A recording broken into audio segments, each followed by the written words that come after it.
The demands are clear and simple. We are facing an existential threat. We're being poisoned. I don't think anybody is denying that.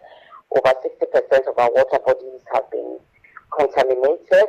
In some cases, Ghana Water cannot continue treating the water, so they have closed some plants. And let me say this, even when they treat it, it doesn't mean that the water is free of mercury or cyanide or what have you, because they don't remove it.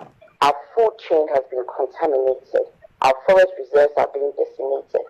So our demands are very simple. This irresponsible mining has to stop. And we believe, just as the Catholic Bishops' Conference believes, that the best way to do it is to declare a targeted state of emergency. Use all the resources at your disposal, all of them, to tackle this menace, this cancer that is engulfing the country. Right. This is not what we got independence for. And then you go to your forest reserves, your water bodies, your farmlands, and remove the environmental terrorists and their equipment. So that is simply what we are asking for. You don't think that the measures that government is putting in place so far is headed towards targeted... I'm sorry, can you repeat the question? Can you hear me, Awula? Yes, I can hear you now. I'm asking if you as a group, you don't think that the measures government has put in place currently is targeted at ending Galamsey. They have the NIMOS, the water guards, the police officers who are canvassing the forest reserves and arresting these Galamsey operators, tracking the excavators that are being shipped or, brought into the country. I'm sorry, the line is so bad. I can't hear the question. Awula, can you hear me, Awula? Awula? Yes, the line is very bad. I can hardly We're so sorry. Now. We're so sorry. Probably having network issues. But if you can hear me, I'm asking what you think government's efforts are, what you make of government's efforts currently, that is it not in the right direction? You see, the truth of the matter is that we're not saying the government is not making any effort, but if the house is on fire, your house is burning, you cannot be using buckets of water. We need to understand the urgency of the situation. Water is life. Without water, we'll all die, but we'll not die without gold.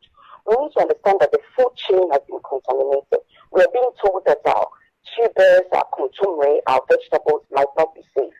Deformed babies are being born. So what we need to do is to take decisive action. Our rivers are still diverted, although we have the blue or green water guards. Our rivers are still diverted. So use all the resources at once. At the same time that the army, using your military, your police, security forces, at the same time that they are in the forest reserve, at the same time your navy and all the support we have is on the water body, trying to get rid of the champans and the individuals behind them. And also, we need to tackle those who are supporting this.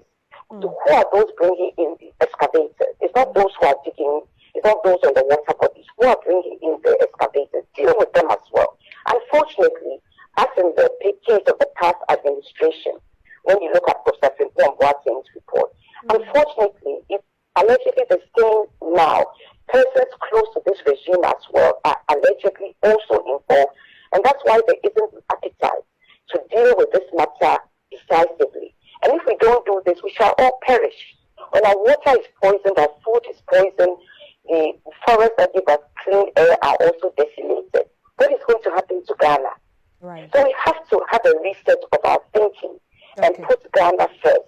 We have to reset our thinking. We're not saying that nothing is being done. What we are saying is that looking at the magnitude of the problem, it's not enough. We need to take bold, decisive action now before the whole house is on fire and we are all burned to ashes.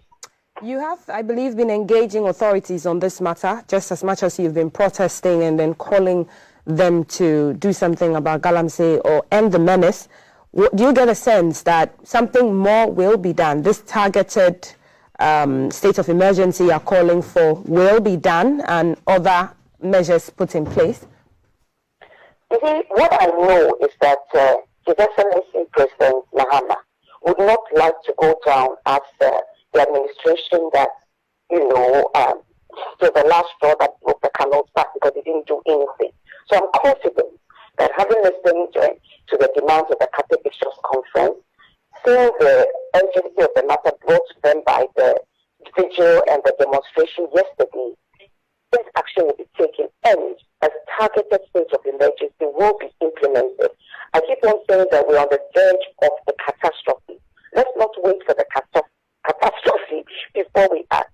Right. It is not the case that we are not yet there. When will we be there? When 100% of our water bodies have been poisoned, the house is burning. Let's send the fire service to come and deal with it. Because the buckets of water we are using is insufficient to deal with the magnitude of the fire we have. Okay. I'm confident that the right steps will be taken to save Ghana from impending disaster. Okay. Without food and water, we'll all perish.